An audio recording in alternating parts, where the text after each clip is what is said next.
Bienvenue, aujourd'hui on se penche sur une affaire assez curieuse on peut dire. Ça concerne la publication, le 31 octobre 2025, sur la page Facebook officielle du cabinet civil de la présidence du Cameroun, la PRC, d'une image. Une image présentée comme une note diplomatique. Tout à fait. Et c'est là que ça devient intéressant. Alors de quoi il s'agit précisément? C'est une note verbale, comme on dit en langage diplo. Elle viendrait de l'ambassade de la République de Guinée, ambassade qui serait, tenez-vous bien, en Guinée équatoriale. Le détail a son importance. Et cette note, elle féliciterait le président Paul Biya pour sa réélection. Bon, notre but aujourd'hui, c'est de faire une analyse un peu fouillée, un décryptage quoi. On va regarder ce document de près, voir ce qu'il révèle, en s'appuyant sur une enquête journalistique sérieuse sur le sujet. Alors, on y va? Décortiquons ça. Oui, c'est une très bonne approche. Parce que ce genre d'incident, au-delà de l'anecdote, ça peut en dire long. Et faut peut-être le dire tout de suite, comme le souligne la source, ce n'est pas la première fois que la com de cette institution pose question. Donc, ça rend ce cas précis encore plus pertinent à examiner. Parfait. Alors, entrons dans le vif du sujet. Cette fameuse note verbale. Quand on regarde l'image publiée sur Facebook, bon, à première vue, ça a l'air officiel, il y a un en-tête, un tampon. Ça semble venir d'une ambassade guinéenne à Malabo, en Guinée équatoriale. On pourrait se dire, bon, pourquoi pas? Une félicitation diplo, c'est courant. C'est vrai, l'apparence initiale peut faire illusion. Mais c'est justement quand on commence à lire, à gratter un peu, que les problèmes apparaissent. Et ils sont pas petits, Ce qui est fascinant et qui saute aux yeux presque tout de suite d'après l'enquête, c'est l'erreur géographique. Une erreur fondamentale. Une erreur géographique, c'est-à-dire? Alors voilà, la note mentionne, noir sur blanc, son Excellence générale Mamadi Doumbouya, président de la République de Guinée. Bon, Mamadi Doumbouya, c'est bien le chef de l'État guinéen. Oui. Mais de la Guinée-Conakry. Ah, d'accord. Or, la note, elle est censée venir de l'ambassade guinéenne à Malabo. Malabo, c'est la capitale de la Guinée équatoriale, ça, non? Exactement. Un autre pays, totalement distinct, avec son propre président, Teodoro Obiang Nguema Mbasogo, qui est là depuis 1982. Donc, on a une note soi-disant émise depuis la Guinée équatoriale, mais qui parle au nom du président de la Guinée-Conakry. Oui, là, il y a comme un souci. C'est une confusion entre deux pays souverains. Et rien que ça, cette erreur de base, elle est tellement énorme que, d'après la source, ça jette un doute, plus que sérieux, sur l'authenticité. Dans le monde hyper codifié de la diplomatie, ce genre de bourde, c'est juste impensable. Impensable, oui, le mot est juste. On imagine mal une ambassade se tromper sur son propre président ou sur le pays où elle se trouve. Mais vous parliez de plusieurs incohérences. Oui.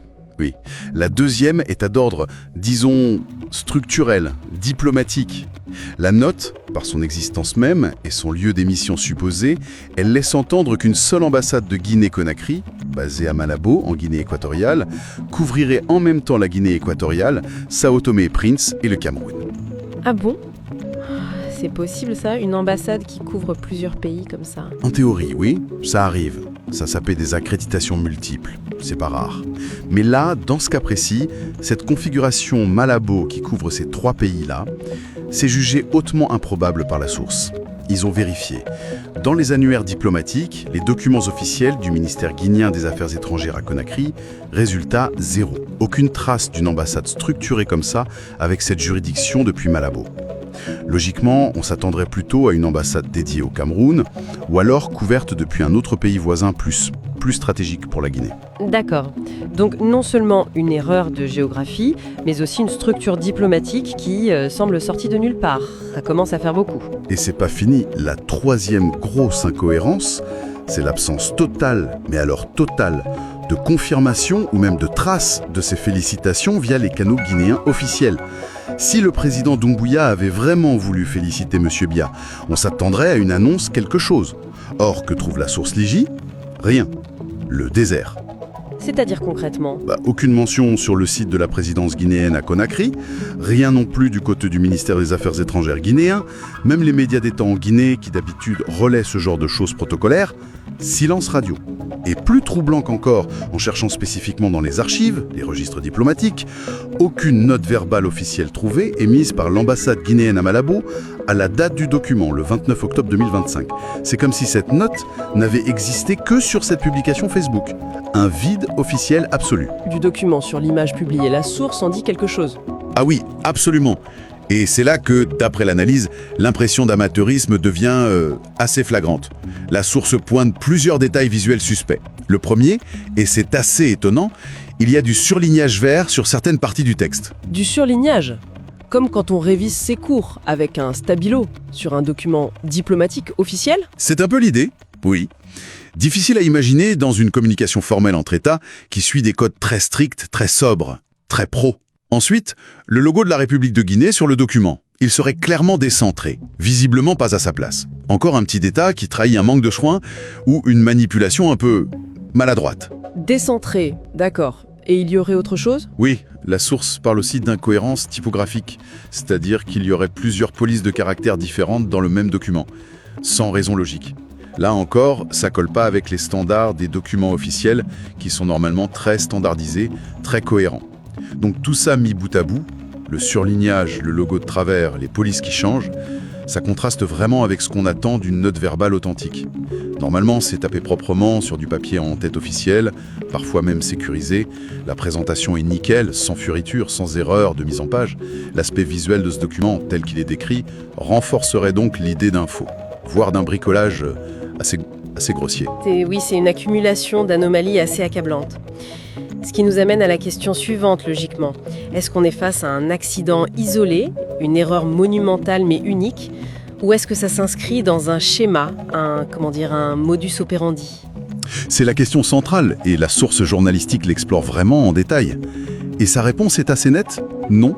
Cet incident de la fausse note guinéenne ne serait malheureusement pas un cas isolé. Ça s'inscrirait, d'après l'enquête, dans une série de pratiques similaires observées par le passé, et qui impliquent la communication présidentielle camerounaise. Des pratiques similaires, vous voulez dire d'autres faux documents? Exactement. La source rappelle des précédents bien précis, surtout après des élections contestées au Cameroun. Elle cite des affaires qui remontent à 2018, puis 2020 et encore en 2023. Dans ces cas-là, c'était pas des notes d'ambassade, mais carrément des fausses lettres de félicitations attribuées à des chefs d'État étrangers. Et pas des moindres. Ah oui, des noms sont cités? Oui, la source donne des exemples assez retentissants. Des fausses lettres attribuées au président français Emmanuel Macron, ou même au président russe Vladimir Poutine. Ces lettres, elles circulaient beaucoup sur les réseaux sociaux, parfois relayées par des canaux proches du pouvoir. Et elles félicitaient soi-disant Paul Biya pour ses victoires électorales, justement à des moments où ces victoires étaient contestées par l'opposition ou des observateurs. Ces documents-là aussi avaient été rapidement identifiés comme des faux, d'ailleurs, par les ambassades concernées ou via du fact-checking. Donc si on suit l'analyse de la source, il y aurait comme un historique, une sorte de répétition utilisée de faux documents diplomatiques pour essayer d'asseoir la légitimité du pouvoir après les élections. C'est ça l'idée? C'est précisément l'argument qui est développé, oui. L'affaire de la note guinéenne de 2025, ce serait juste le dernier épisode d'une stratégie récurrente. Mais alors pourquoi ? Quelle peut être la logique derrière une stratégie pareille ? Ça semble quand même hyper risqué niveau crédibilité si ça se découvre, non ? C'est une question que la source creuse. Elle qualifie ça de propagande institutionnelle, le terme est fort, mais il décrit une action délibérée qui viendrait d'une institution d'État. L'objectif principal, ce serait de construire de façon artificielle une image de reconnaissance, de soutien international pour le régime camerounais. Une sorte de validation externe, mais fabriquée de toutes pièces, quoi. C'est ça l'idée. Surtout dans des moments tendus, après une élection, ou quand le régime est critiqué, à l'intérieur ou à l'extérieur, sur sa légitimité, son bilan. Recevoir des félicitations de dirigeants étrangers importants, même si elles sont fausses, ça permet de projeter une image de normalité, de succès diplomatique. Ça conforte l'idée que le pouvoir est solide, reconnu par ses pairs. Enfin, c'est l'objectif supposé. Et comment ça marcherait concrètement, cette stratégie, d'après la source ? La méthode décrite, elle repose pas mal sur la puissance des réseaux sociaux. La vitesse à laquelle l'info ou la désinfo circule. En publiant ces documents sur des pages officielles, comme celle du cabinet civil ici, on essaye de leur donner un cachet d'authenticité. L'espoir, ce serait que ça devienne viral, que ce soit repris, partagé partout. Et qu'une partie du public, peut-être moins informé, moins critique, finisse par accepter ça comme vrai. C'est une tentative d'utiliser la crédulité ou le manque de vérification pour légitimer un pouvoir qui, selon l'analyse de la source, se sentirait peut-être en manque de crédibilité réelle, sur la scène internationale ou même vis-à-vis de sa propre population. Ça soulève effectivement des questions sur l'utilisation des outils numériques par les États eux-mêmes. Absolument. On parle souvent de désinformation qui vient de l'extérieur, d'acteurs étrangers. Mais là, la source pointe une potentielle désinformation organisée depuis l'intérieur même de l'appareil d'État. C'est une dimension assez préoccupante de l'usage des plateformes numériques en politique aujourd'hui. Alors, face à ce document, jugé plus que suspect par la source, et vu qu'on utilise le nom et les symboles de la Guinée, comment la Guinée a réagi officiellement ? C'est un point intéressant, ça. D'après les infos rapportées par notre source, la réaction officielle et publique de l'ambassade de Guinée à Malabo, celle qui était censée avoir émis la note, eh bien, elle a été inexistante. Silence radio. Pas de communiqué. Pas de démenti public de leur part. Non, rien de tout ça n'a été rapporté par la source au moment de l'enquête. Par contre, le journaliste dit avoir obtenu une réaction officieuse, via une source diplomatique à Conakry, la capitale de la Guinée. Cette source, bon, elle n'est pas nommée évidemment pour la protéger, mais elle aurait été très, très claire. Et qu'est-ce qu'elle aurait dit ? Elle aurait qualifié le document publié par la présidence camerounaise de « montage grotesque ». Le mot est fort. Ça laisse pas de place au doute sur ce qu'en pensent les Guinéens. Et cette même source, ou un cadre du ministère guinéen cité anonymement, aurait ajouté un détail technique important. Aucune note verbale n'a été transmise par nos services à l'ambassade du Cameroun. Le format, la langue et les mentions sont totalement contraires à nos usages administratifs. Donc, en coulisses, un démenti catégorique qui confirme bien que c'est un faux. Mais pas de protestation diplomatique officielle, publique. C'est ce qui ressort des infos qu'on a, oui. Ce silence public, ça peut s'expliquer de plusieurs manières en diplomatie. Peut-être pour pas envenimer les relations pour une affaire jugée grotesque, ou peut-être juste de la discrétion habituelle dans ce genre de situation un peu délicate. Mais le message officieux rapporté par la source, lui, il est sans ambiguïté sur le fond. D'accord, je comprends. Si on suit l'analyse de la source, on a donc un document plein d'erreurs, publié officiellement, qui s'inscrit dans un schéma de fautes déjà vues et démenti en off par le pays dont on a usurpé l'identité. Quelles sont les implications plus larges de tout ça, d'après l'article ? L'analyse va plus loin que juste dire « c'est un faux ». La source insiste bien, ce n'est pas une simple erreur ou une gaffe de com', elle parle carrément de manipulation d'état documenté. Les mots sont pesés, pour souligner la gravité et le côté potentiellement intentionnel de l'acte. Manipulation d'état documenté, c'est très fort comme terme, effectivement. Comment c'est développé ? L'article y voit le symptôme d'une dérive communicationnelle au sommet de l'État camerounais. L'idée, ce serait qu'un pouvoir, qui se sent peut-être isolé ou en manque de reconnaissance internationale spontanée, en viendrait à devoir fabriquer cette reconnaissance par des moyens détournés, voire frauduleux. Et cette dérive aurait plusieurs conséquences négatives. Lesquelles, par exemple ? D'abord, et c'est la plus évidente, ça abîme sérieusement la crédibilité de l'État camerounais lui-même à l'international. Quand une institution comme la présidence relaie ce qui ressemble à un faux document diplomatique, ça jette le doute sur toute sa communication officielle. Comment faire confiance après ? Ensuite, comme on disait, ça nuit au pays dont on a utilisé l'identité ici, la Guinée. Son nom, ses symboles sont utilisés sans son accord dans une manipulation. Ça peut affecter sa propre image, ses relations. Un double préjudice, en quelque sorte. On parle d'une insulte à l'intelligence des citoyens. Leur présenter des faux aussi grossiers comme des vérités officielles. À la longue, ça peut user la confiance entre les gouvernants et les gouvernés. Au final, l'analyse conclut que, loin de renforcer l'image du pays, ce genre de pratique finit par ridiculiser l'institution présidentielle et le Cameroun tout entier, aux yeux du monde et de sa propre population. Donc pour résumer le jugement assez sévère de la source, ce n'est pas juste un incident administratif mineur. C'est un acte politique, lourd de sens, révélateur d'une communication officielle qui utiliserait la fabrication et dont les effets seraient profondément négatifs pour l'image et la crédibilité du pays. C'est tout à fait ça. Bon, alors, si on devait synthétiser les points vraiment essentiels à retenir de cet examen, basé sur notre source, plusieurs choses ressortent. Premièrement, la publication par un canal officiel, la page Facebook du cabinet civil de la PRC, d'un document soi-disant diplomatique, mais qui est en fait truffé d'incohérences. Factuel, d'abord, la géographie, la structure diplomatique introuvable, et puis formel, le surlignage, le logo, les polices. Deuxièmement, le fait que ça ne semble pas être un accident.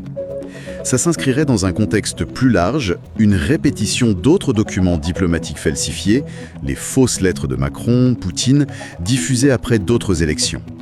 Ça suggère une stratégie délibérée plutôt qu'une simple erreur. troisièmement, l'objectif présumé derrière tout ça, d'après l'analyse de la source, créer une légitimité, une reconnaissance internationale de façon artificielle, pour un pouvoir qui se sentirait peut-être en manque de crédibilité. En utilisant la viralité des réseaux sociaux, en misant sur une certaine crédulité. Tout à fait. Et l'idée maîtresse qui ressort de l'analyse de la source, c'est vraiment que cet incident est symptomatique. Symptomatique d'une approche de la communication au plus haut niveau de l'État, qui favoriserait la manipulation, la fabrication, plutôt que la transparence et la vérité. Et les conséquences potentielles de cette approche, l'enquête l'a souligné, elles sont graves. Perte de crédibilité nationale, internationale, atteinte aux relations avec d'autres pays et potentiellement une érosion de la confiance des citoyens. Ça montre assez crûment les dangers d'une communication politique qui franchirait certaines lignes rouges à l'ère numérique. Et tout ça, ça nous laisse avec une dernière question, une pensée pour continuer à réfléchir au-delà de ce cas précis.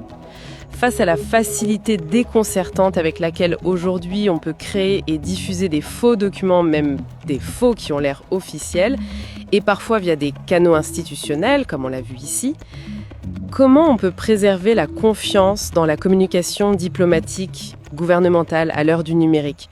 Si même les canaux officiels peuvent être source de désinfos ou de faux, sur quoi peut-on encore s'appuyer ? Quelles sont les implications à long terme ? Pour les relations entre États, bien sûr, mais aussi pour le lien de confiance entre les citoyens et leurs institutions, quand la frontière entre le vrai et le faux devient si floue, si poreuse, jusque dans les communications qui sont censées être les plus sérieuses, les plus vérifiées. C'est une interrogation ouverte, qui dépasse largement l'affaire camerounaise, mais que ce genre d'incident rend particulièrement